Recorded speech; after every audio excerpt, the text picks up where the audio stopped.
Bitcoiners, pre-coiners, no coiners, new coiners, Swan Force members, welcome to Swan Lounge, a weekly show in which you get to hang out with the Swan Team and some of our friends from the incredibly exciting world of Bitcoin.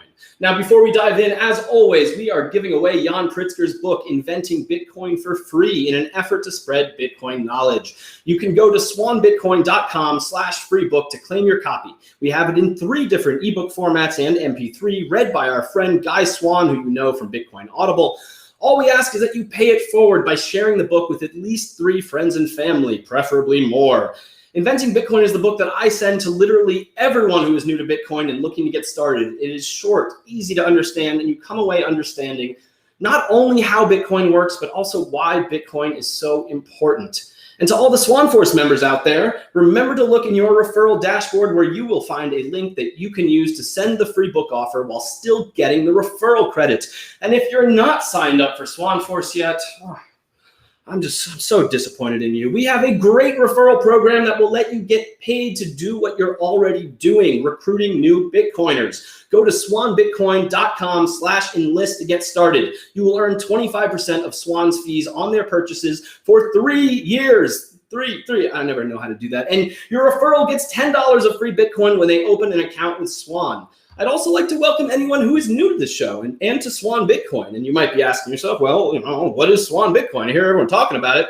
Quite simply, Swan Bitcoin is the best way to accumulate Bitcoin with automatic recurring buys, instant buys, and wires up to $10 million. We have the lowest fees in the industry for our services, up to 80% lower than Coinbase and up to 50% lower than Cash App. And we have incredibly fast onboarding. Go from 0 to Bitcoin in as little as 5 minutes. You can also pay yourself in Bitcoin. Why? Because fiat money, the US dollar, is designed to go down in value. Bitcoin has a fixed supply of 21 million coins, and this will not change. This makes Bitcoin what we call sound money, and you deserve to get paid in sound money, not dirty fiat. Simply pick a percentage of your monthly income that you want to convert, then set it and forget it. I've been doing this since before I started working at Swan. It's amazing. Time is the most precious asset that we have, folks, and Bitcoin respects your time. Fiat money does not. That's why we're all here. Also, make sure to watch to the end of the episode because we have a special segment called Swan Force Fridays, my favorite segment, where we will put our guests on the clock and give them 60 seconds to give us their best Bitcoin pitch. Now, before I bring in our guests, you know what I'm going to say. Hit that like button and hit subscribe. Doing so helps us get seen on YouTube and helps us grow the show so we can reach more people and help them see why Bitcoin is so special. And if you want to go the extra mile, go to my Twitter and retweet the link that you used, hopefully, to find the show. Now, today, oh boy, we have got some very special guests today. We have the king and queen of Bitcoin. They need no introduction, although I just gave him a great one. Max Keiser and Stacy Herbert. We've got Stephanie. I forgot to ask you how you pronounce your last name, so forgive me. Sprague or Sprague? It's one of the two. Award-winning writer, producer of the No Agenda podcast. We've got Daniel. I didn't ask how to pronounce your last name either. Mross or Mross. It's Mross. It's got to be Mross, who you may recognize as the star of the fantastic documentary. I can't talk. Got too fast there. You may recognize Daniel as the star of the fantastic documentary chronicling the early days of Bitcoin, the rise and rise of Bitcoin. He's also here today to give us a little preview of the next film he's working on called The Bitcoin Executor. We've also got Brady Swenson, aka Ninja Sparkles, head of education at Swan, and of course, Camilla Campton, Swan Bitcoin social media manager. Now, folks, I've got to warn you, if you can't tell, I am a little fired up today and lately.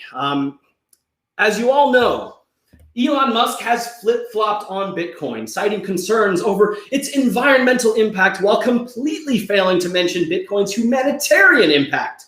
And what's worse, you don't have to be a genius like Elon, supposed genius, to understand that Bitcoin is a force for positive change in this world. Literally, all you have to do is read the latest articles by Alex Gladstein and Nick Carter, the hidden costs of the petrodollar, check your financial privilege, and how much energy does Bitcoin actually consume. 3 articles, and the benefits of Bitcoin become obvious. But clearly, Elon is too busy tweeting about Dogecoin to spend any time to actually understand Bitcoin. Or perhaps Elon is simply bending the knee to big government because Tesla is seeking entry into the U.S. renewable fuel credit market. What a curious coincidence! Elon Musk, you are a juvenile, reckless hypocrite. Bitcoin is helping people now all around the world, from Venezuela to Turkey to Nigeria to Sudan to Ethiopia. The list goes on, and Bitcoin has helped me and many others here in the United States as well. But go on. Ignore the good that Bitcoin does. Spread fear and false information about Bitcoin's carbon footprint while completely ignoring all the good that Bitcoin does for humanity.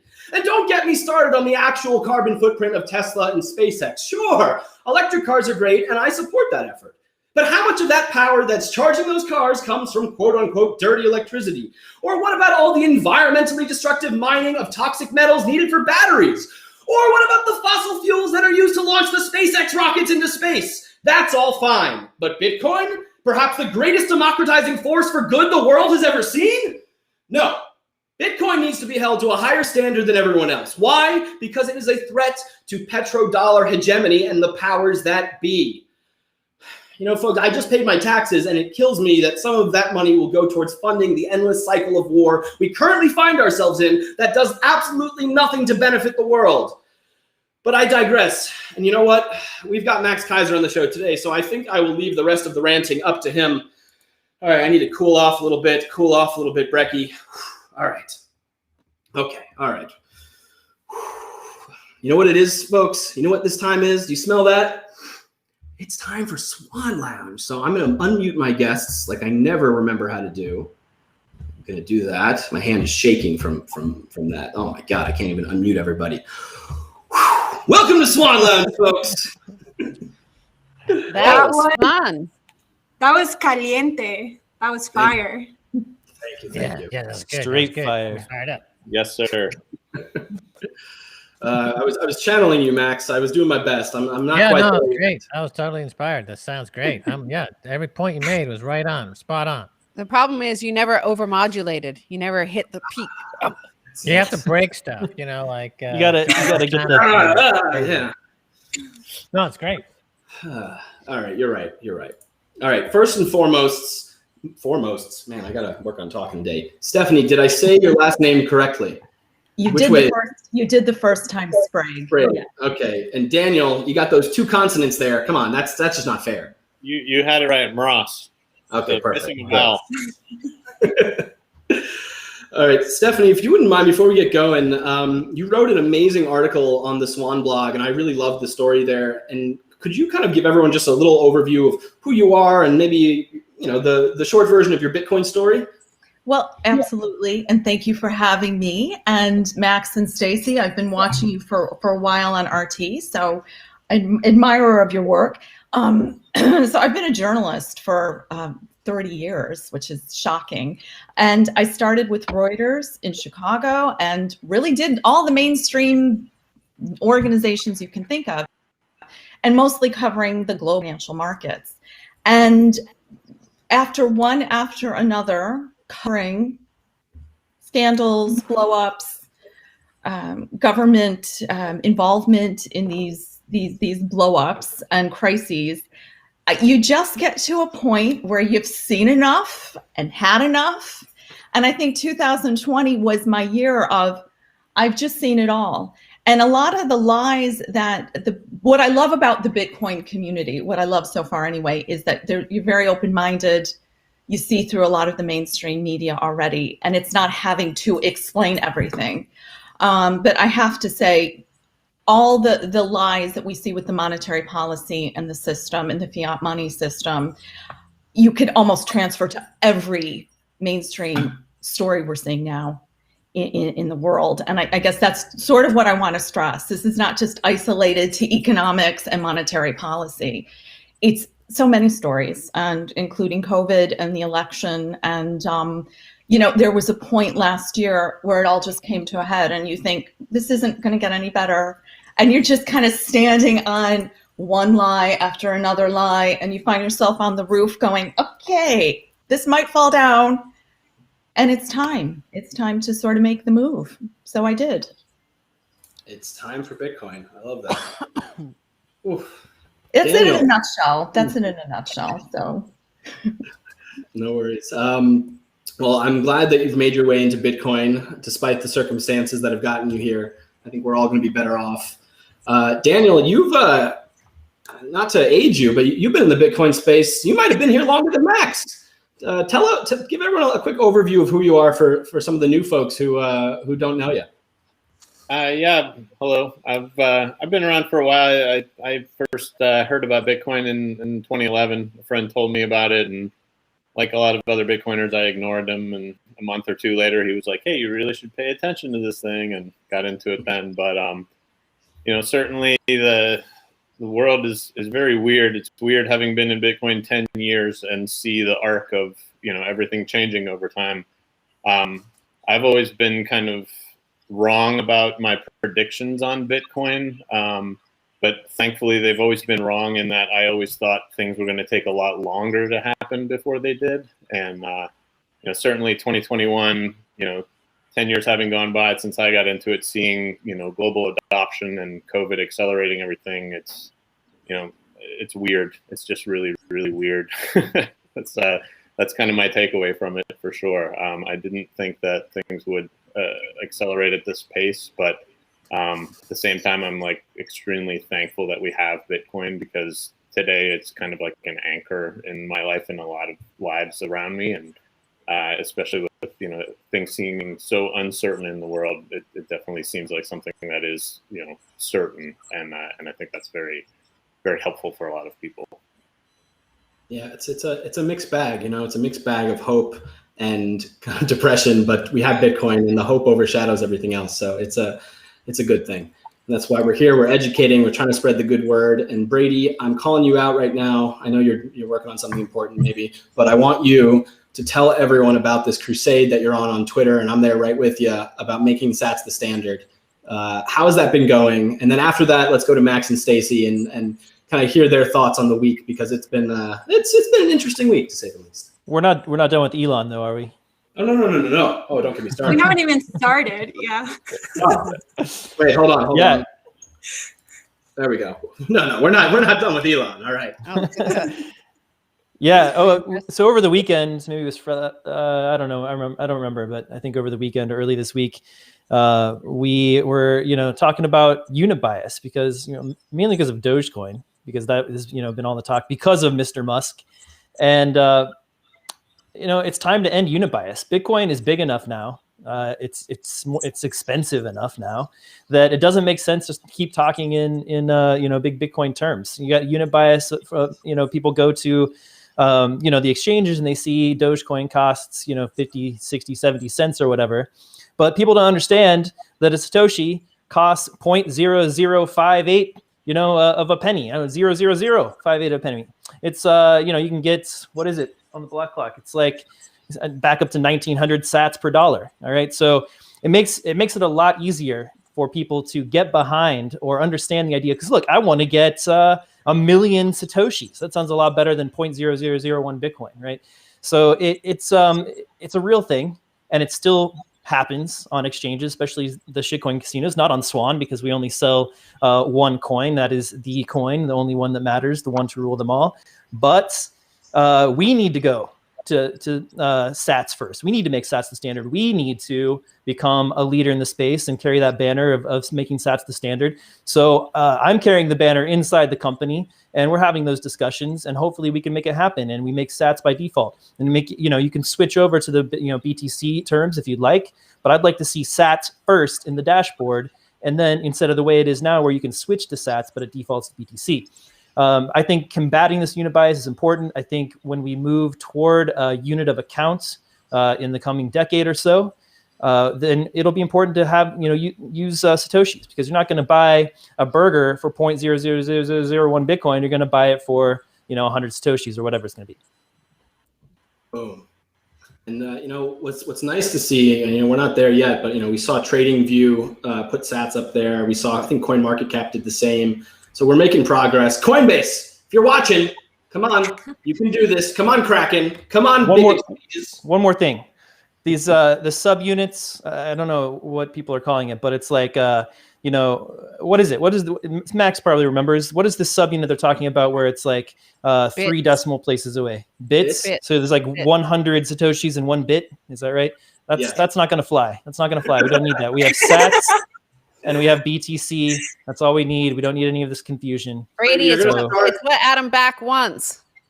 I don't care. I disagree with you, Mr. Adam Back. With all due respect, sir, you are absolutely wrong about this one. I agree. You know what's amazing also? Oh, Hey, folks in the chat, if you like bits, let us know in the chat. If you prefer sats, let us know in the chat. But we're still going to go with sats. So, it is how it is. There's too much momentum here. We got to keep rolling. Nobody likes bits. Don't be fooled. Yeah, sats have reached escape velocity for sure. Yeah. Camilla, I can't tell. You have something to say or you're frozen? No, never mind. I did have something to say. I wanted to say that it was super interesting because I also started posting about sats and just getting DMs of people like, where can I buy sats? What Oh yeah, is this that was thing? And hilarious. it's We were- Bitcoin, you guys. We were like It's pretending that great. sats was a coin. Yeah. Hey, guess what? We have this coin. It's great. It's called sats. And I had literally 100 DMs. Where can I buy sats? I can't find it on any exchange. I want to be part of the sats army. Where how can I? And it just made me think like how easy it is to spin up a shitcoin and start selling it with, maybe 100 tweets, 200 tweets or something like that, collectively went out in that couple of days from, Bitcoiners. And just a flood of people being like, all right, I'm on board. I want to buy the sats.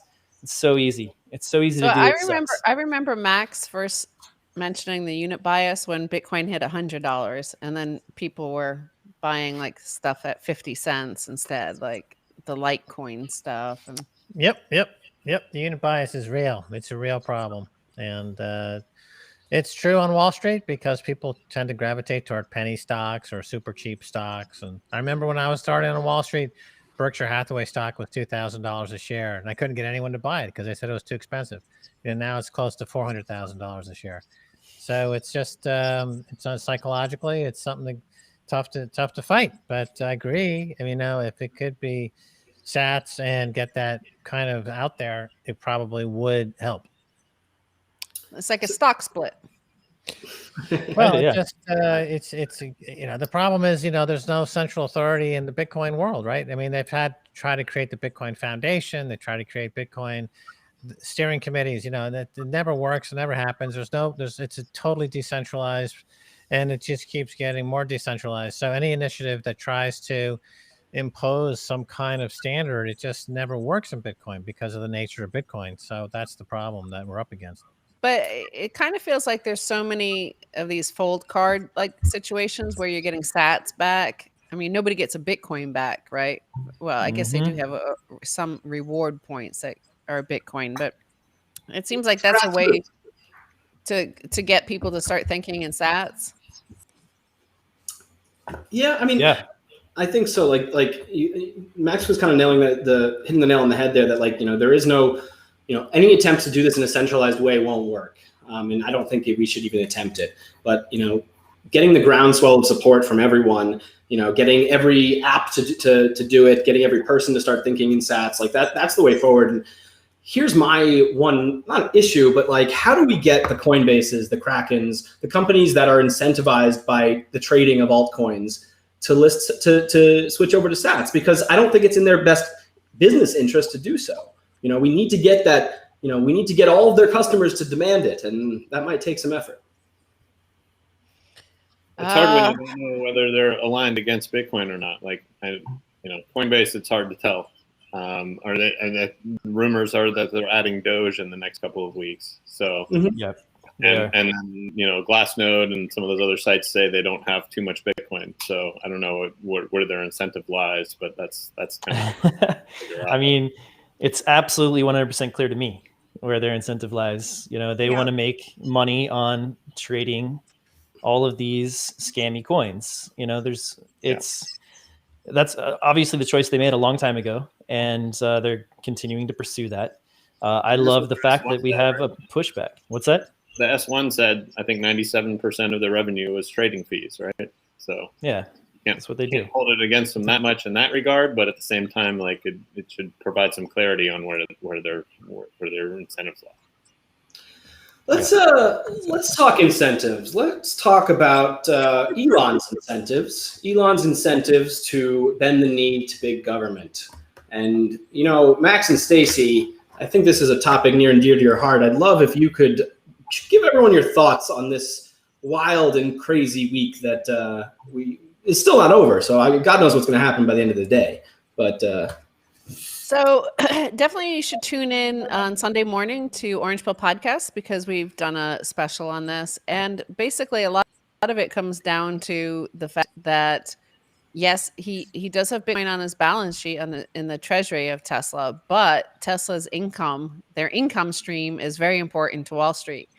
And their revenue stream is got hit really hard. It was announced last week that Fiat Chrysler, which is one of their biggest sources of revenue in these so-called, I think they're ZEVs, like they're basically carbon credits that Tesla was able to sell to Fiat Chrysler, and they made $2.4 billion over the past few years. And that is gone from this year. Fiat Chrysler no longer needs to buy them from Tesla because they have their own electric vehicles. So that revenue source dried up, and now there's a new I kind of call them shit coins, all these carbon credit schemes. Well, there's a new one coming out. I think it's called RINS, RINS. So these are issued by the EPA, and they need a new source of that sort of free revenue. It doesn't cost them anything. It just is added to their balance sheet from the government. And so I think that they were concerned because of the regulators and EPA and this new, this whole ESG sort of investing, and whether or not they would get bad press for the use of Bitcoin because of the FUD around Bitcoin and environmentalism and the carbon output. So they want to sell carbon credits, and there's a new scheme out there for them to earn the carbon credits. Right. So carbon credits and carbon taxes seem like a coordinated global effort. This whole Build Back Better, which is suddenly the mantra for all nations across the world, that they're all going to build back better. There's a really deep centralization of governments and central banks and international bureaucracies. And I think what they want to focus on as a way to extend their economic power is to somehow completely monopolize the emerging ESG market, and to somehow use the carbon emissions as a ruse, essentially, to bring about a supranational organization where laws are made by unelected bodies and imposed top down on all countries, whether or not they have elected governments or not. We've already seen this in for example, in the example of when countries are caught violating rules. It could be in the fracking industry, for example, that they can defer to international organizations who give them a buy, and they say, well, you're free to frack, even though the laws in that local country are against fracking. We, the United Organization of unelected officials, can say you can frack. So they're trying to figure out how to disenfranchise everybody at the same time, and they're using carbon emissions, carbon credits as the go-to currency, really, to do this. So Elon, I think, is a guy who sees where the big money is, and he's thinking, you know what, there's going to be big money in this global dismantling of democratic rights, and I can make a killing in it. And he wants to try to cash in. And the fact that this news emerged last week only, that Fiat Chrysler is backing out, they no longer need to buy these carbon credits. The actual carbon credits, these ZEVs that Tesla has on their balance sheet, still is equivalent on paper to $2 billion. And apparently it's now worth nothing if these other companies, auto manufacturers, need to buy them. So there's no market for them. So I think it's just like the fact, if you look at his tweet, it was just it was a photo, right? It was an image of this statement saying they're not buying, they're not going to accept Bitcoin for their Teslas. So I don't think it's actually from him necessarily. It's from like his board or somebody in compliance or something, or so I'm not sure. Like that's why he mentioned carbon tax as well. It seems like it's on his mind. It has to do with these carbon credits. Yeah, and the FUD around Bitcoin and carbon is provably, demonstrably, easily refuted. It makes no sense. Actually, Bitcoin is clean tech. That's the bottom line. That's the truth. It's clean tech. It's already 30% or more renewable energy as it is. It's one of the greenest energies in the world. And it would on track to being the cleanest energy and the cleanest industry in the world, because the economics of finding trapped energy, of doing renewable energy, solar energy, is very compelling for Bitcoin, the Bitcoin industry. And they're not tied to the legacy banking system where the petrodollar and petrochemical industry is tied to the banking system. So Exxon, Chevron, gas companies, oil companies, they're tied in with all the major banks, and they're tied into all the central banks. And Bitcoin is actually not. So it's separate. So they're feeling the heat. They're feeling the pressure. So if they can co-opt Elon, who I think has attention deficit disorder, and I think he doesn't really focus on it. He's like Donald Trump. He can't focus on anything for more than 5 seconds. And I think if you wave a bag of money in front of him, like a dog, he'll go running for it. He's got no principles, no morals, no ethics. He has aesthetics. So he's a good engineer, and he can design a rocket, but his soul is made out of shit.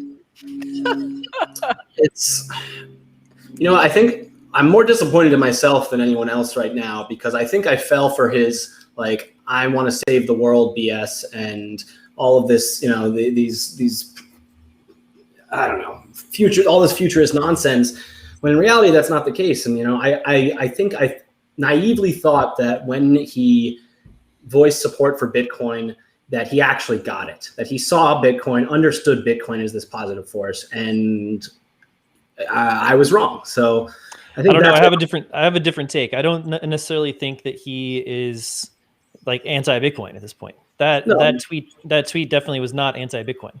He's still holding, $1.5 billion of the Bitcoin or whatever it is. It's a little bit less now because they sold some off, but they're still holding over $1 billion worth of Bitcoin.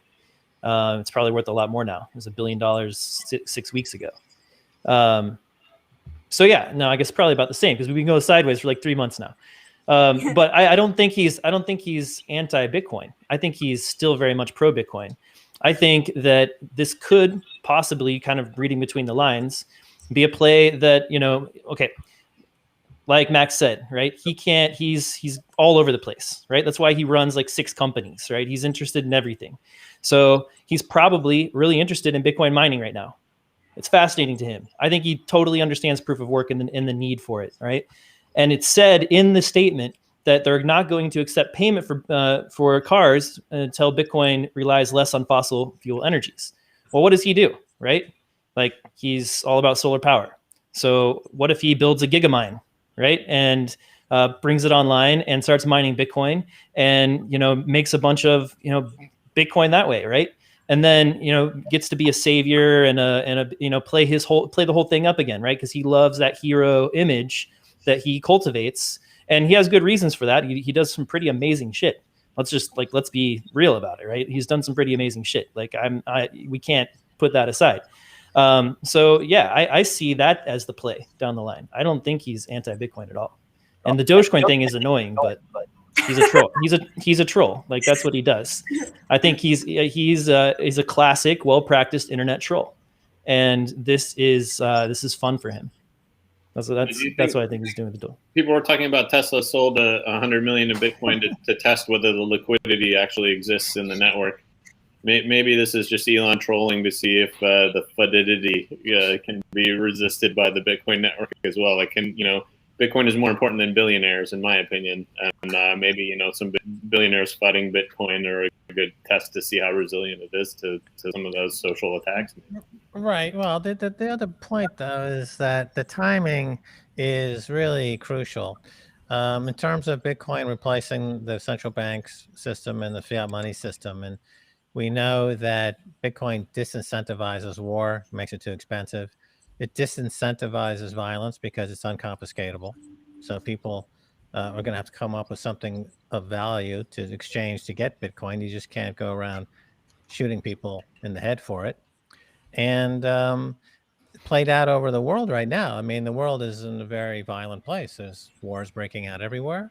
There's a lot of saber rattling with a lot of countries. So the time for Bitcoin is now. So if he's aware of this and he's putting his thumb into the flow to stop the flow toward a peaceful Bitcoin world so that he, the narcissist, can get on Saturday Night Live, then that's a pig. In my book, that's a disgusting pig. And it'll go down in history as a war-enabling pig. And that's what he has to get out of that now, because that's what he is right now. So unless he corrects his errors quickly, I'd say he'll go down as somebody who stopped toward this Bitcoin awakening for their own ego aggrandizement in a way that's shameful and despicable. I mean, luckily, I think we do have some people who are, taking the opposite tact. Obviously, lots of Bitcoiners, but even BlackRock's, Rick Ryder is his name. They're not joining in on the bashing Bitcoin parade. There are people who have done their research. There are big companies like CT, who are now just joining the fray, and they're not going away anytime soon. So I think I'm still hopeful. Stephanie, what do you think about all this Elon nonsense and what's happening with Bitcoin in the news around energy? Well, it really doesn't make sense what he said. So, if you have that strong of a principle about it and you feel that strongly, why did you buy it in the first place? Why are you buying that much Bitcoin? And we're not talking that this is all happening very quickly. I mean, it's not like he didn't realize this when he bought Bitcoin, just a few months back. I don't have the exact date. So it's very contradictory. It doesn't really make a lot of sense to me. And then, I see yesterday, hot on the heels of all this, SpaceX and Google, signed a deal to deliver Starlink internet services. They'll build Starlink ground stations at Google's data centers. Well, do you know how much energy data centers take up? I mean, that is climate friendly. So, I never did really rate Elon. He's been always very flaky in my book. And I've been surprised, I guess, with some Bitcoiners, and a lot of people in the crypto space hanging on his word. And if he's not much of an outsider, if he's not much of an agent provocateur, you're not, in this day we're living in with censorship, cancel culture. He seems to have a very big platform still and a pretty big voice. And to me, that always raises suspicions with me, because you don't get those platforms, you don't get those voices unless you're pretty much on the inside and you've been an anointed establishment figure, so to speak. So I've never really bought this Elon Musk persona, I have to say. And I find him just, I saw the Saturday Night Live appearance and he has his mother on again. And it's like, what is this, his handler or something? I don't quite think there's much in Elon. I almost think he's a little bit of the little puppet figure to pull out and say and have everyone going this way and that way. I mean, it's just a big distraction. And Stacy sounds like she's one of the good journalists. It's like the Elephant Man, right? He's a freak, and his mom brings him out on stage, and it draws a crowd. And she's cutting deals with Comcast and all these other companies on the back end. It's disgusting. It's despicable. I just don't know too many trotting out their mothers all the time. And she does seem to come out quite a bit. It's just very odd. I find him very, very odd. And I have for a number of years. And I still think the timing, the fact that Fiat Chrysler just announced, it just informed them only last week that they're not going to be buying those carbon credits. They won't need them. I think it's the timing is too, perfect that in terms of what he's done this week with Bitcoin. Yeah, I agree. Someone in the chat says that he is a lizard. Someone else in the chat. Okay. It was Mother's Day weekend, so maybe we can give him just this one. Yeah, but why did they appear on Mother's Day weekend? Yeah, exactly. She comes up too much in these interviews. She really does. It's I have a theory that that Elon and his mom are going to try to take a rocket ship to Mars and restart civilization by procreating between those two. Oh Imagine the gosh, offspring. that is just too gruesome for words. Yeah, Really. Yeah. that could be the Yeah. future of humanity. Is the offspring of Elon and his mom living Oh. on Mars. You don't put the filters, Brecky. You heard it here first, folks. Oh, wait. Oh, Zero Becky. gravity. Wait, I gotta come back the other way. Hold on. I'll be there in a second. 1 second. Okay. Oh, I tried to make it work. It didn't work. Anyway. That is cool. Oh, we got we got filters for days here, actually. If we're Well, it having was good to see Michael Saylor push back on Twitter. So Michael Saylor was very patiently walking through the numbers with Elon and pointing out where he's wrong. And so it's good to see that. Michael Saylor clearly is somebody who completely understands it and understands where we're going with all this. So that's good to have him really as the base upon which so much great stuff is happening. So if you get some distractions and you get some drug-addled weirdos coming into the space, Bitcoin can survive Roger Ver. It can survive Elon Musk. These people need Bitcoin more than Bitcoin doesn't need them at all. That's the whole point. So anyway, let's move on. I want to talk about Daniel's film. So a lot of you may have seen. I hope you've seen The Rise and Rise of Bitcoin. Fantastic doc. Kind of takes you through the early days. There's a great part, well, many great parts. One where I think Daniel, you weren't there, but you were having mining equipment shipped to your house or something like that, and it was just like, we got to make sure it gets there. And the UPS guy is like, "What's all this equipment? I have no idea what this is." But we've got this new film called The Bitcoin Executor. Hopefully I'm saying that right. I'd love if you could kind of give everyone the rundown of, what it is, why you and Chris are making this movie, and what you're hoping to achieve, and then we can show the preview. Yeah, sure. So The Bitcoin Executor is a narrative feature. It's a fiction. And I met Christopher, the director, at the Unconfiscatable conference in Vegas a couple of years ago. I was during the very bottom of the bear market, and at one point he came up to me and said, "Hey, I recognize you from The Rise and Rise, and I love that movie. And hey, I'm working on the script for a Bitcoin movie myself. Would you give it a would you care to read it?" And I said, "Yeah, sure, I'll check it out." And I read the script. It looked really interesting to me, and I kept reading it, and we went back and forth and ended up partnering with him. And now we're in production right now for The Bitcoin Executor. So, like I said, it's a fiction. It's a story about a no-coiner economics professor and his colleague, who is a tenured economics professor who's discovered Bitcoin and is quite interested in it. And over time, what happens? The tenured professor passes away, and the young skeptical professor is a month or so later gets an email that says, "Hey, there's this dead man switch has triggered, and I would like you to deliver these Bitcoin wallets to my heirs and be the executor of my will." And so this young no-coiner kind of professor who is a skeptic and kind of anti-Bitcoin goes on this journey and executes the will of his deceased colleague. And in doing so, he kind of learns about Bitcoin. And we've refined the script a lot. COVID really kind of threw a wrench in the gears. We were originally filming in New York. We're now moving the production down to Miami, which seems to be a Bitcoin-friendly world.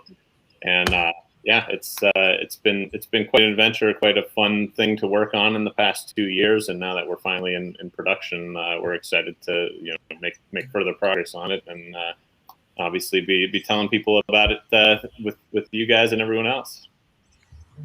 I love it. So I think you already know this, but I'm a former filmmaker and went to film school and all that. And one of the things that I think the Bitcoin space needs more of is more narrative work. And narrative work is a lot harder than, documentaries are hard too, but narrative work is very difficult to get right.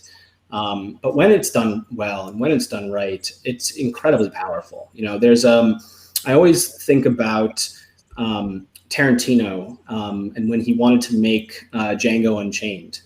And he called up this producer, Reginald Hudlin, who's a longtime friend of his, and was trying to get him on board for this movie. And what Tarantino was basically saying was like, think back to Roots, an incredible series, groundbreaking series that did a lot of good. But Tarantino was basically saying that, it's kind of like cod liver oil. It doesn't taste that great, but you eat it and it makes you better, right? You got to kind of force the medicine down. And Tarantino was like, no, screw that. I want to make this Roots, but I want it to be entertaining. And you can have the same effect. And that's something that really inspired me throughout my film career and with anything that I try to make. I really think that we can do a lot for Bitcoin through, call it propaganda if you want, but through filmmaking that's entertaining and good for you and educational, and weaving these themes and these powerful things that people need to know about into an educational narrative. And I think we do that, and it's, we're off to the races. So let's watch this video and then let's talk about it a little bit. All right, everybody, give me a second. In 3, 2, 1.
Daniel, that's just a teaser, man. I want more. Come on. That's not cool. That looks like New York to me. Just a teaser. It is New York. Yeah, those are all the banks. Those are all the banks that you see there in the beginning. Yep. I love the symbolism of him looking at the quarter on the ground and not even caring about picking it up. Like, what is that dirty stuff? I'm not picking it up. I mean, if you've ridden the subway, it's kind of gross. Like, I don't know if you want to pick up 25 cents. Is it worth it? Like, It might have fallen out of some homeless person's butt. So. Oh, crusty too. That quarter is. No, but I mean, that's really nice though. Soundtrack. That reminds me of another Tarantino movie. Which one? Oh, right. Pulp Fiction. Yeah. Good. That sounds good so far. Yeah. No, I mean, it's been a fun project. Honestly, the thing that Christopher and I have struggled with the most really is, when the original versions of the script were, how can we introduce people to Bitcoin in a fun kind of educational way, but still have it be a story, And that's something we did all right with the documentary, just because it was so exciting. It was just like, oh, all these things are happening. Just keep the cameras rolling, and we'll edit it into an interesting story. But with this, it's actually quite a lot harder because you end up, the first couple iterations of the script we had, essentially kind of like being cornered in at the party by the annoying Bitcoiner who wants to like make sure to tell you everything that's important so you understand. And like, that doesn't work. Like, people aren't going to like, I deal with that enough in my real life. Like, I don't need to do that in a movie as well.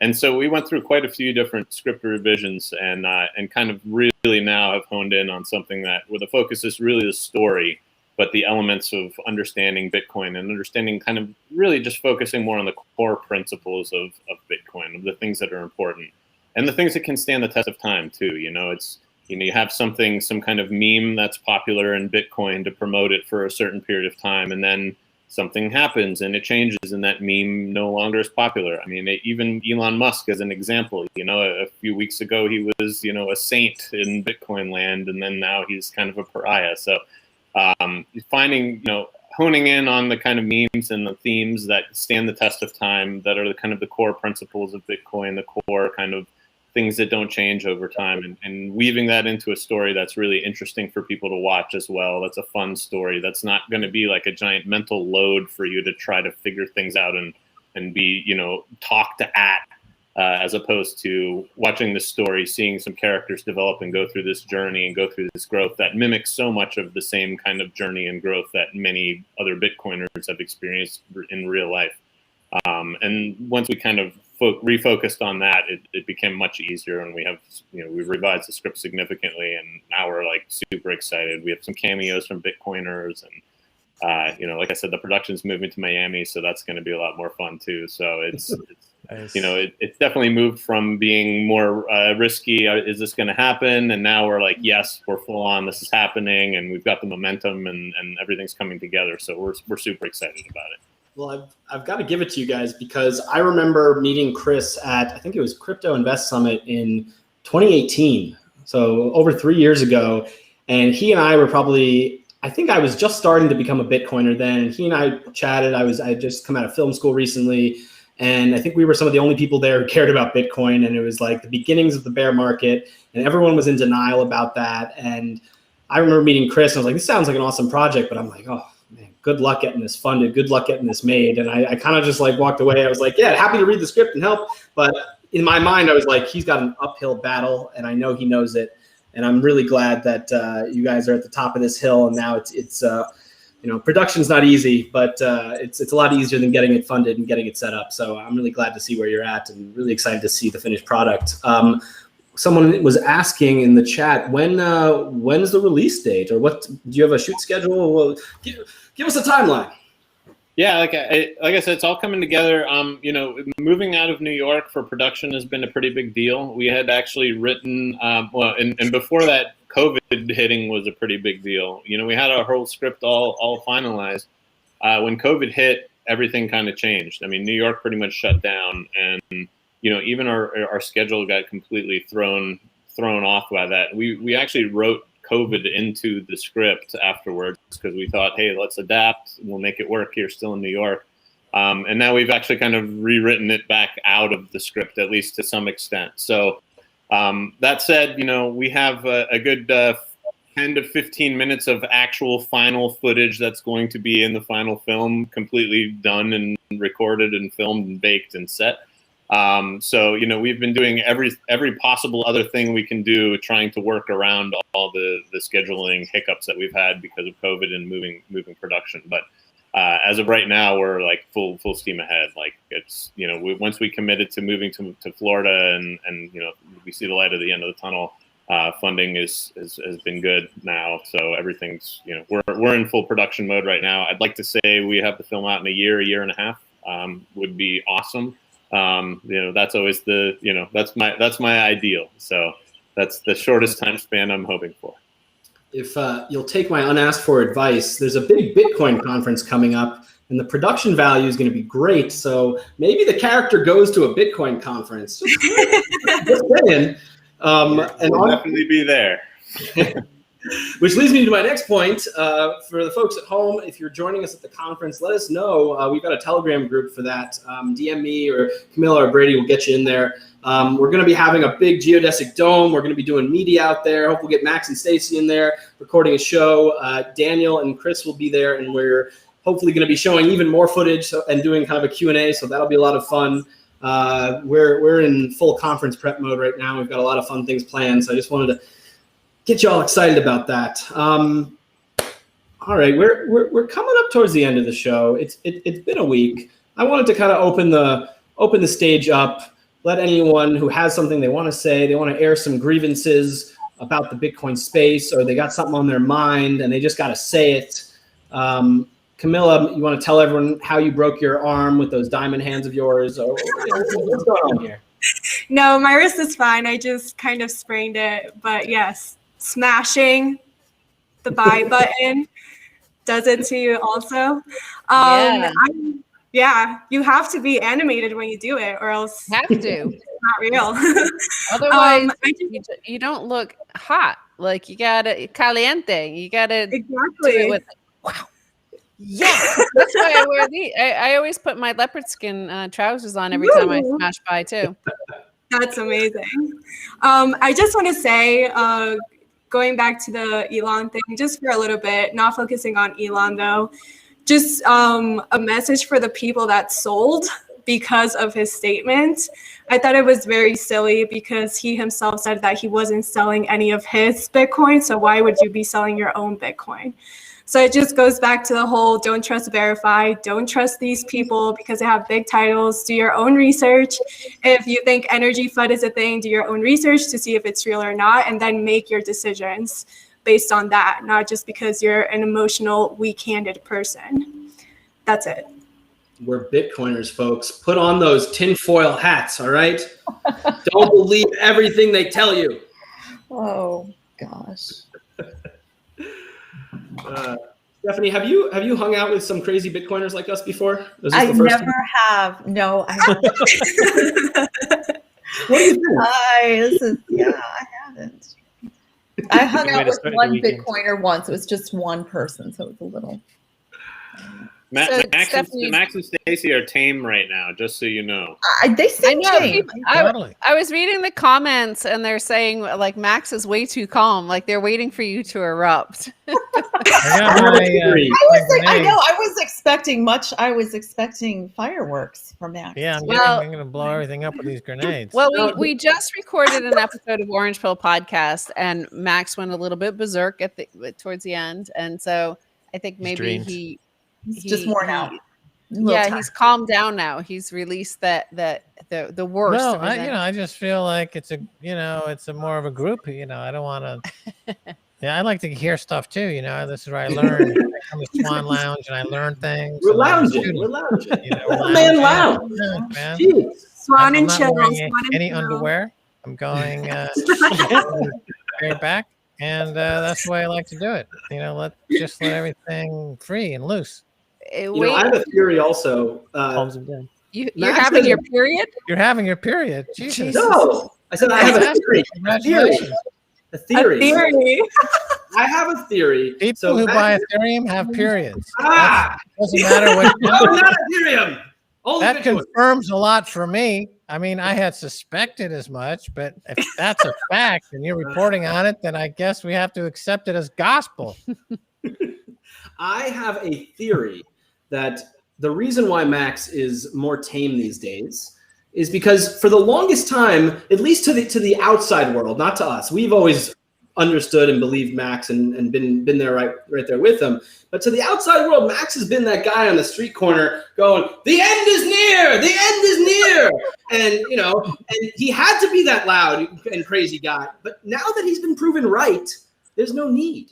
It's a lot classier to just kind of, yep, I was right, and take it. That, my outbursts were the only thing people saw, and then as the industry has grown and the media space has grown, I'm on more outlets. Then I get diluted by the fact that my face is on media more minutes. So it's not being clipped like they used to be where, here's the 3 clips for this guy. He's having a breakdown on stage in Amsterdam. Here he is freaking out in Los Angeles. And here he is getting arrested or whatever. So, but that's tearing up money. Not the normal day for me. I have the normal kind of way, but then occasionally I do have my outbursts, but they're fully warranted. With the Elon Musk, for example, my take is, look, it's not something that we need to do histrionics about and have an outrage about. It's something we need to get into the psychology of what's driving this dementia. You know, is it something psychological? Is it drug addiction? You know, I saw him with Joe Rogan. He's on a huff bone, you know, talking about dropping acid, dropping mushrooms. You know, is there deeper problems here? Is he on 24-hour care?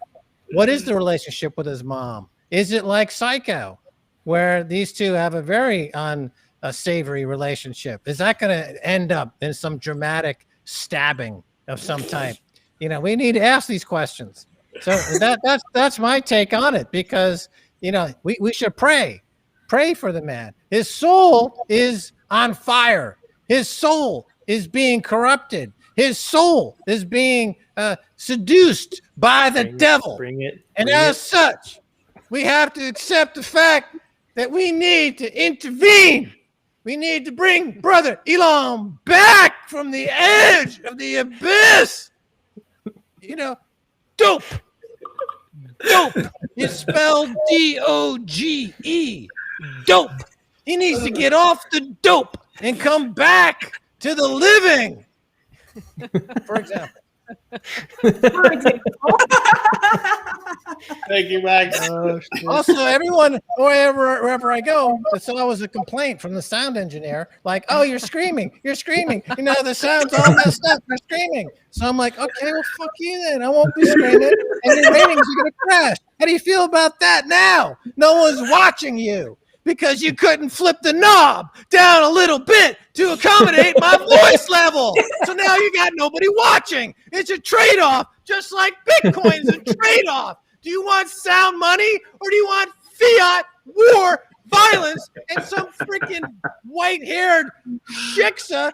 And Talk about Christine Lagarde. Yeah. My inner voice has been released. Thank you, Max. I've lived vicariously through so many of your rants. I'm Christine Lagarde.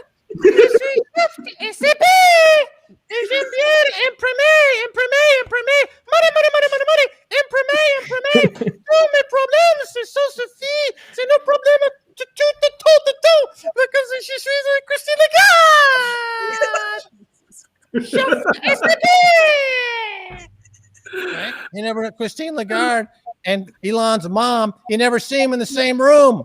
But Max, wait, Max, you could use the same wig for Janet Yellen. Yeah, that's true. So Janet Yellen. Ask and you shall receive.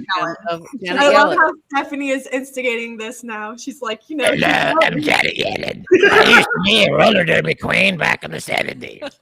Now I run some treasury department in the United States, and I work very closely with Jay Powell. And I remember the Bitcoin sign that came up behind me during one of my testimonies. I didn't think that was very funny. I think universal basic income is the way to go, because my wig is falling. I can't even afford a nice wig. That's my problem. Janet Yellen. I'm yelling. I can't yell. I'm yelling. I'm Janet Yellen. That's right. I'm yelling. What? No. Brecky is not menstruating. He misspoke. He was not having his period. You misheard. okay, now, how about Jay Powell? Because I think you could use the wig too for Jay Powell. I don't. Jay Powell has a merkin. Yeah, he does a little. Let's come on, go. Yeah, push it back. I was going to say. Hello, I'm Jay Powell. I am a tough. I am the product of institutionalized thinking. I went to all the finest schools. I know mathematical formulas. I'm a Keynesian, you know. Oh, what's that? Oh, yes, we'll print. Yes, we'll print some more. Yes. Mr. Powell, I have a question. Yes, I'm sorry, yes. I have a question, okay? Yes. When are you going to visit the homeless encampment around the corner from the Federal Reserve? Well, you know, those poor people, what they need is more printed money. I went there the other day and I gave them some of my own printed money. And what did they do? Well, they went and they bought a hamburger, but the price of the hamburger was so high because of my inflation that I created by printing all the money that it wasn't enough of my printed money. So you know what I did? I printed more money because I'm Jay Powell. And all I do is print. That's all I do. I just print. I needed this. Because I'm Jay Powell. You know, Thank you for answering We'll that. say it's funny because it's true. Daniel, did Max pass the audition to play Jay Powell in your Yeah, I'll film? play Jay Powell in the epic new film, The Executor. If we needed Executor. Jay Powell, you're on. And at you're the end of the film, they open the coffin, and that's Jay Powell. He's the guy who died. That's what's driving the whole drama for this entire film. He lost his freaking private keys because he's a moron. Rosebud is the name of his money printer gun. Yeah, sounds dramatic. to me. Rosebud. Yeah. Oh man. Friday vibes for sure. Nice on You the see? chat there. You see, are the chat people What happy? did you guys make Oh, of yeah, Joe people Biden? Did you really? Joe Now Biden people- came out and said Now there's people no want Max to evidence. do Karstens. What did you guys make of Joe Max is way Biden? too thin for that. Wait, What what? are you doing now? One person at a time. What do we? Max Keiser, the ratings riser. I can't read it. Max Keiser, the ratings riser. Tell- Ratings riser. I can't read it. Talking to the mic. He's the ratings Yeah. riser. He's the ratings Rep- riser. It's called Max Keiser, Keiser, ratings riser. Oh, Now, Max Keiser, that was the last one was the Jay Powell was almost perfect. That was a 9.5 out of 10. Thank you. Now, can you do Karstens? Oh Oh god. no. This Guys- guy's Now, we'll come back in 24 months when Max has gained enough weight. Okay, here comes Karsten. I've seen him do this one before, folks. Get ready. It's Okay. it's pretty special. Okay. He needs Let's that key button. Oh yeah. That's Oh like- yeah. Oh yeah. He can barely no fit. chin. It's like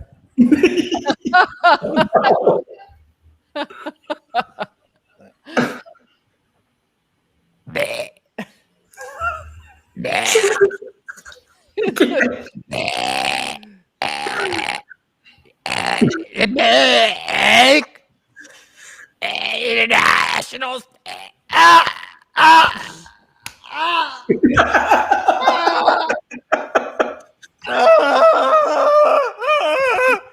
I'm fine. I'm fine. Internationals.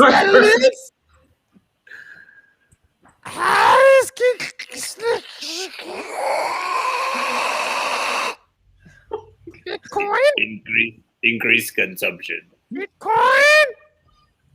I'm trying to pass some Bitcoin through my colon. What's I feel it Bitcoin, coming to precious? my center now. Oh, this is the only physical sensation I've had because my blubber has suffocated me for decades. Stephanie, did you have a question for Augustine? No, I don't. I thought you had a body question. I am speechless. Good answer. Good answer. No. Sorry, not sorry for prompting that. Love you, Max and Stacy. okay, great. Augustine, let Princess Leia go. Let Princess Leia go. Oh my God. Now somebody said do Tommy Lee. Tommy Lee, When he stood up like that, maybe they wanted to. show you a tattoo on my ass. I've got a tattoo of Karsten's on my butt. Yeah, baby. That's not true. All right, we've almost evolved into the level of madness that Elon has reached, and I think we should cut it short before we go too far. But we're not done yet. No fun. Yeah, Brecky, who are you? That's scolding us like that. Yeah, Karen. Like the hall monitor. He's having his period. So he's like, Look, I haven't been hosting shows as long as you. All right, I'm still figuring this out. Like, I don't know when to let it go, to keep it. I don't Karen's know what having Max his is period thinking. and he's having cramps and he wants to go. Terrible. He Terrible. needs to go. Let We've me all ask been this. there, Brecky. We've all I'm been gonna there. rage quit. I'm done. We've all been What do there, you think? What do Brecky. you think is We've all worse? been Is Elon flooding on Bitcoin through Tesla worse, or is Elon pumping Dogecoin worse? Pumping Dogecoin's worse. I think they're all kind of, in his mind, they're all the same. So he it's all a video game in his demented mind. And he's been subsidized by billions of free money. And his grasp of reality has left left the station. And so now we have to deal with the mess. But I think that Bitcoin will survive the Elon's nervous breakdown, his psychotic break from reality. And as it always has, we've had, as I said, like Elon is just Roger Ver times 1,000, right? So Roger Ver tried to kill Bitcoin, and so have a few other people. The New York Agreement, the corporations, they tried, the big blockers. That fantastic book, The Block Size Wars, is just brilliantly written. It's a great book. And we had a lot of really bad actors, and Bitcoin has survived near death for real from internally. The worst enemies of Bitcoin are internal. It's not from outside. It's the inside community that is the Bitcoin's worst enemy. The people who have been made fabulously wealthy by Bitcoin, they suddenly turn on Bitcoin. And, look at fake Toshi. I mean, here's a guy who, had a total psychotic break. It's Bitcoin derangement syndrome. So you had fake Toshi, you had Roger Ver, you had Mike Hearn, Matthew Mellon had a deep, deadly version of it. Now you've got Elon Musk. So the protocol, it's like Medusa. You look at it the wrong way and your head turns to snakes. If you can't handle the truth, you turn into this beast, this monster.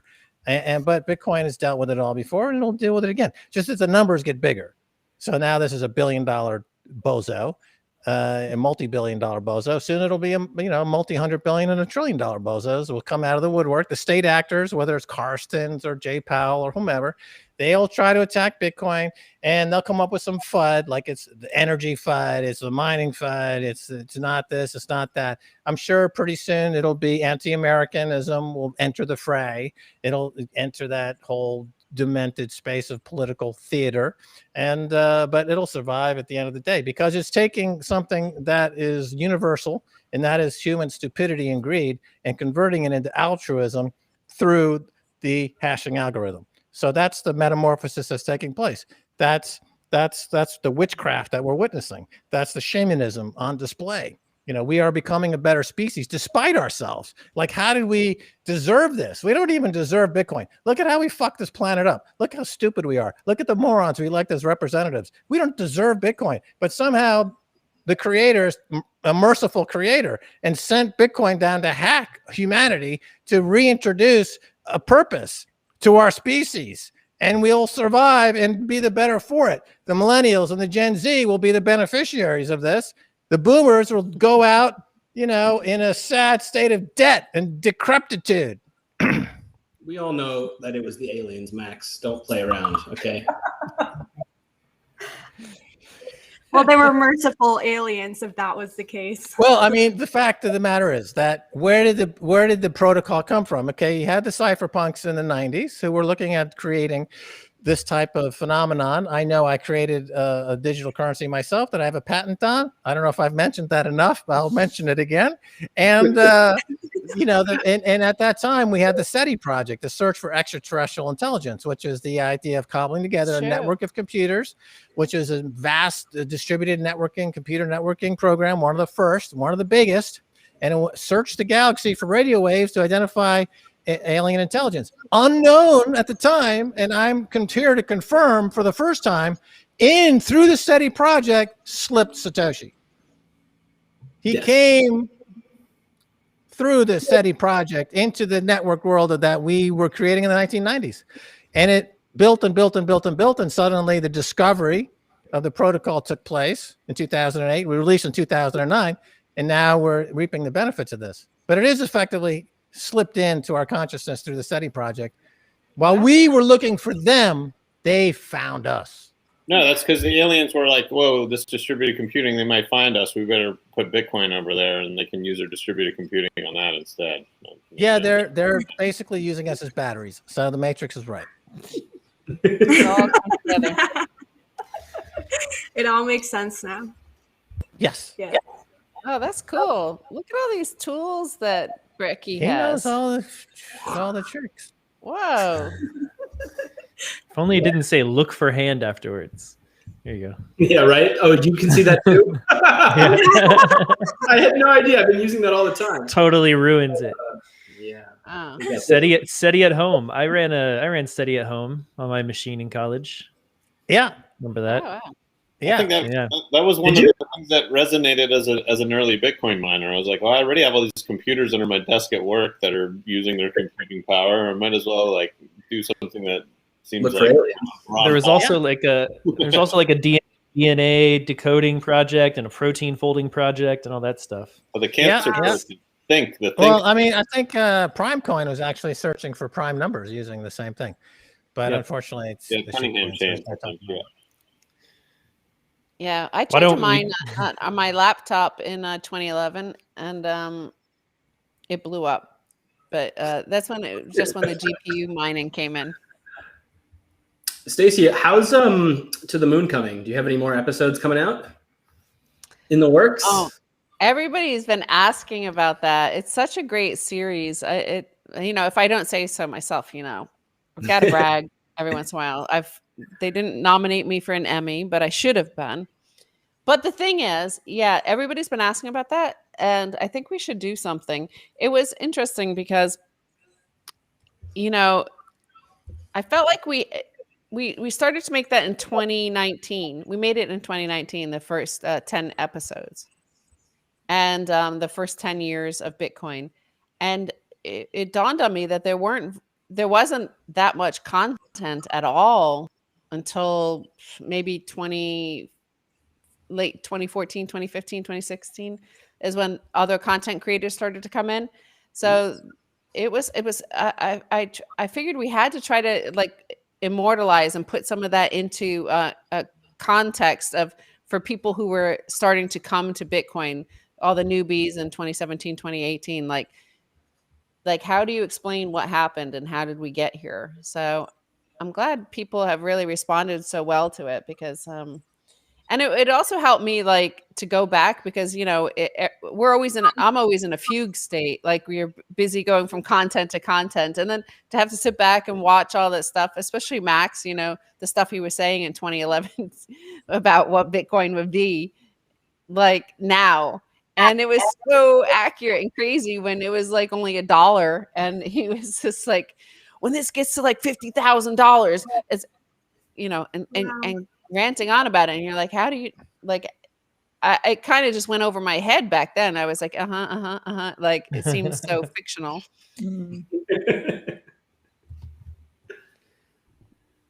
got your Bitcoin, yeah. So in terms of doing another one, maybe kind of like it wouldn't be called To the Moon, but we have another idea for what we want to do for the next bit. Yes. Yeah, you know.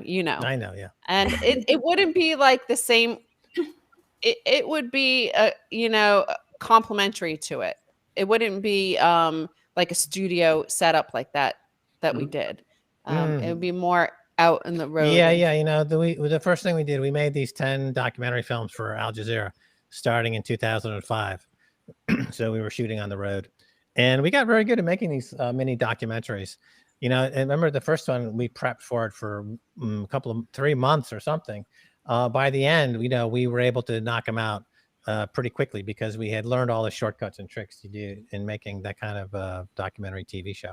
Yeah, documentaries are way easier than narrative. Like I started out narrative in Hollywood, but documentaries, like you just need a whole bunch of B-roll and you could do voiceover to save anything that you didn't get. You're like, oh shit, we forgot this scene. Okay.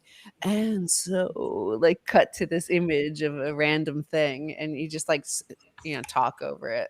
Yeah. B-roll and voiceover. You can do anything with that. Just shoot a lot of B-roll and voiceover. So as a matter of fact, we have thousands of hours of B-roll on discs. Well, that's the whole basis of Adam Curtis's documentary series, is using B-roll from BBC archives. Yeah, it's amazing. Effect. All right, you're going to keep us in suspense. That's all right. It's the creator's prerogative to do so. But it will, but it requires COVID restrictions and stuff like that to be relaxed, because we need to travel for it. Like the next series needs to travel. So we only went up to 2019. So we have 2020, 2021, and those are like huge, right? Yeah. So we made those films really with the crew of Max, Stacy, and maybe one camera person, and the Associated Press. We made it at the Yeah, I'm talking those Al To the Jazeera moon. films. Oh, were well, like, they're talking about To the Moon. yeah. Well, I was thinking because I was going to contrast it to that film we did, that series that we were involved with called American Pilgrimage, which had a crew of 17 people. And Yeah, that's more normal. Like most people yeah, tell. and the end product was terrible, you know. But when you had our crew was like 3 people, maybe 4. That's it. But it ends up a lot You just better. need a good sound guy. Most important. Yeah, sound. Yeah. Hit me up if you need more B-roll. We have a lot of old B-roll. Good. Yeah. No, but it's actually a really good follow-up that we have. But yeah, we definitely need travel restrictions loosened and the threat of being trapped in another country removed. Because like if it breaks out again and you get trapped in another continent for a few months, it might be a downer. Yeah. Stephanie, before we're going to move on to the Bitcoin pitches soon, but I wanted to ask if you have any Bitcoin-related journalism in the works, and if not, why not? I have a few ideas. I'll leave it at that. Fine. All I'm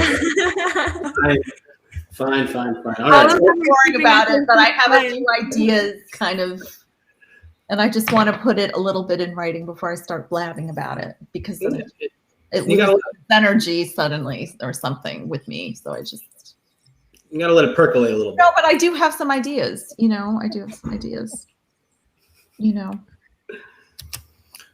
Well, I think this is it, folks. It's been a wild show, to say the least, but we're not done. We got to do the Bitcoin pitches. So the way this works for Daniel and Stephanie, who are new, basically we will put you on the clock and we'll give you 60 seconds to give us your best Bitcoin pitch. Now, the fun thing about this, it can be to anyone. You could pitch Janet Yellen. You could pitch Augustine Carstens. You could pitch your mother, your friend, whoever you want to pitch, you can pitch. You just have to tell us. If you're on a roll, sometimes I give everyone extra time. So, don't worry about the clock. It's more just for fun. We've been doing this for a while now, and we have a lot of great pitches in the can, and I'm actually editing them all together to kind of make like a highlight reel. So don't worry about it. Take it easy. Tell us who you're going to pitch, and we'll just have some fun with it. And I'm going to make Daniel go first because he's a Bitcoin veteran. And Daniel, if you can't pitch Bitcoin, but at this point, shame on you. All right. All right. I mean, simplest terms. Look, Bitcoin gives you. Wait. Who are you going to pitch? Who are you pitching to? Is this a general pitch? I think general pitch is probably the best. Yeah. All right. In 3, 2, 1. Look, Bitcoin gives you freedom, and freedom is something that people pretend that they care about, pretend that they want. But if you really want freedom, it comes with some responsibilities. It comes with some risks, and Bitcoin is the embodiment of that today. There's no other way to save money without somebody taking it away from you, somebody eroding it, somebody destroying the savings, the preservation that you're trying to do. And Bitcoin is the only thing that exists today that allows you to do that in a sovereign way, in an individual way, in a way that you can protect it yourself, and you have sovereign and sole responsibility for it. So Bitcoin is freedom, Bitcoin is sovereignty, and Bitcoin is ultimately the most personal thing that you can own.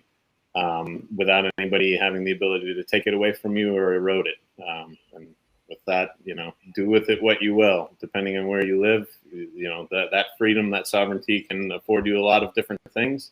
And who am I to say what is a justifiable way to spend that or use that?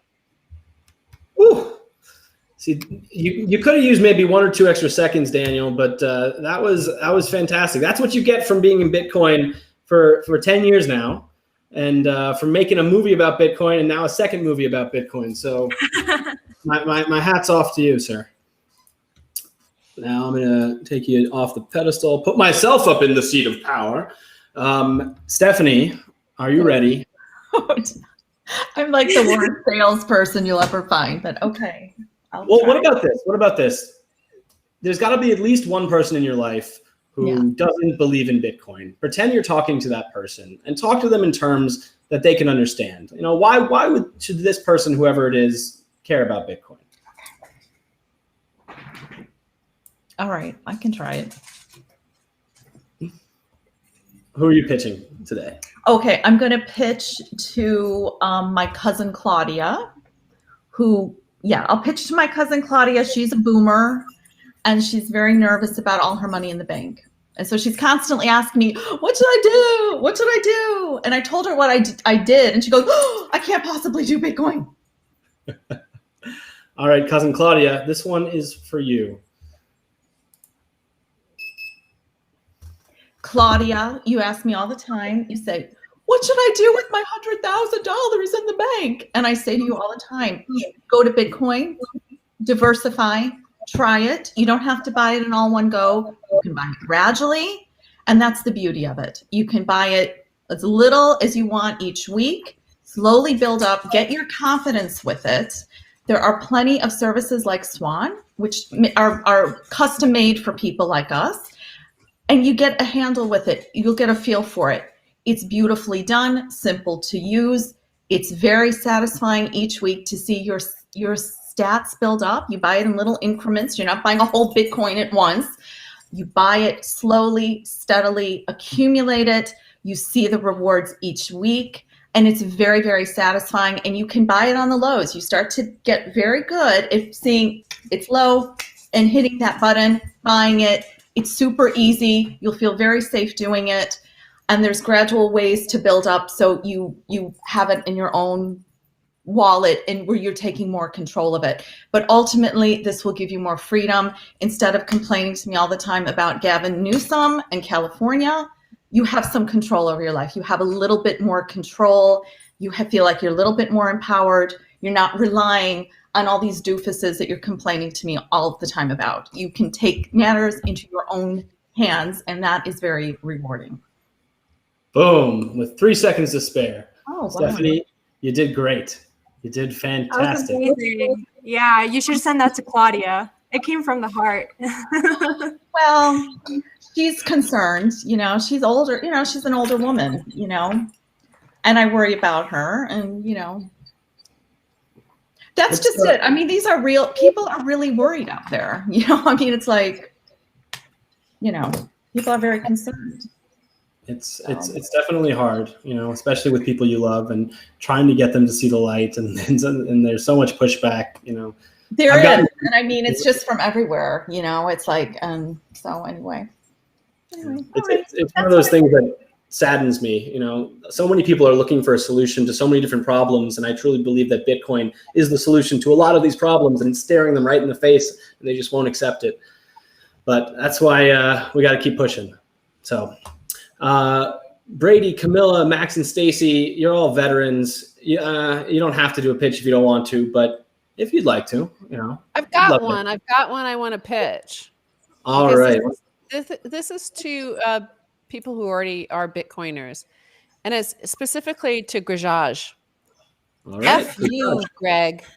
F you, Greg. You're in the comments there saying you want to liberate me, seeking my freedom. What about yours, Grajaj? You're typing there. I bet you're sitting on a chair while typing in there. You're not serious about stacking sats. Is your wrist even broken? Look at Camilla. Are you like Camilla? No. I bet you're sitting there typing with both hands, Grajaj. You're not taking stacking sats seriously. And if you're not taking sats seriously, are you even a Bitcoiner, Grajaj? F you, Greg. Right? Max will say it too. F you, Greg. F you.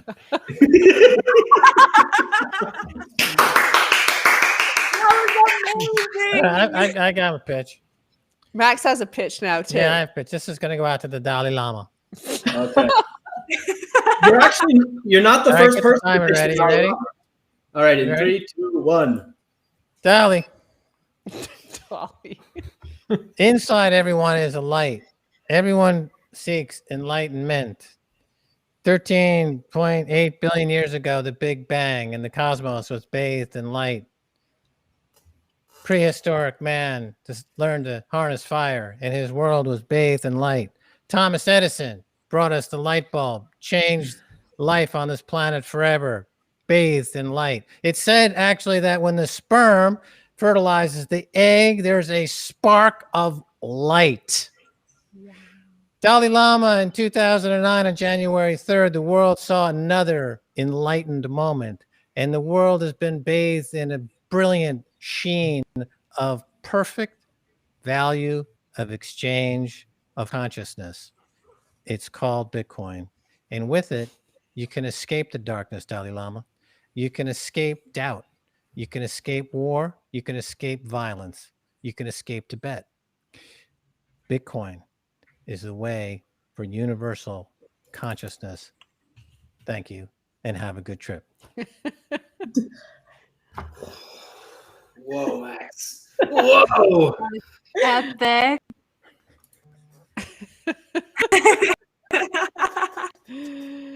I think Brady left to go meditate on that. We won't be seeing him again today. He's taken a vow of silence till Sats become the standard.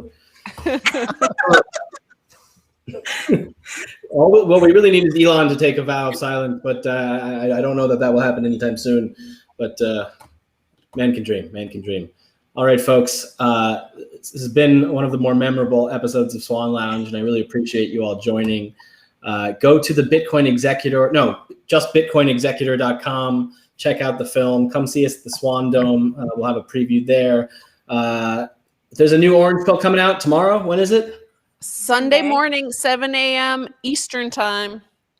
7 a.m. Eastern. Oh my God, I can't wake up that early. All right, Hey, I'll listen. Ricky, we have an audience in Australia, in Asia, and Europe as well. So it's like late for them. You're right. You're right. It's not a Brecky-centric world as much as I want it to be. I think that's it, Stephanie. Where can everyone find your writings and your future focused writings? You can, if you just go to Twitter, I usually post things there. I'm not the world's greatest at posting there, but I do try to post things there. All So right, that's at Evelyn Sprague. So you can find me there. we'll Also, definitely keep tabs on that. Yeah, if you haven't read her piece on swanbitcoin.com/signal, right? Her article, My Path Towards Bitcoin, is one of my favorite pieces. I feel like I identified with it a lot because it goes back to everything that happened in 2020, how everything that happened kind of made a lot of people steer towards Bitcoin. So I think that's beautiful. And I really like all the things you said, especially the quote that says, anything below 100,000 is a bargain. Yeah. Right well, you now. know what was really funny, because I remember, just a quick thing here. I mean, I remember I was watching it, and again, in the mainstream world, people did not like Bitcoin. It's like, and I remember the company I was working at, I was doing some stories on it, and the editor was like, "Oh, duh," and I'm like, "All right." Well, anyway, I remember vividly watching the price get up to 19,000, and I didn't want to get involved. It really felt like a bubble. And I remember just watching, this is crazy. I wouldn't get involved. Not that Bitcoin was, but just what was going on. But then to see 3 years later, seeing it getting up to 19,000, and then I'm in a totally different world. I'm in a totally different place. And I'm like, I got to get in below 20,000. And it's like, I can't, it's just very strange, Yeah.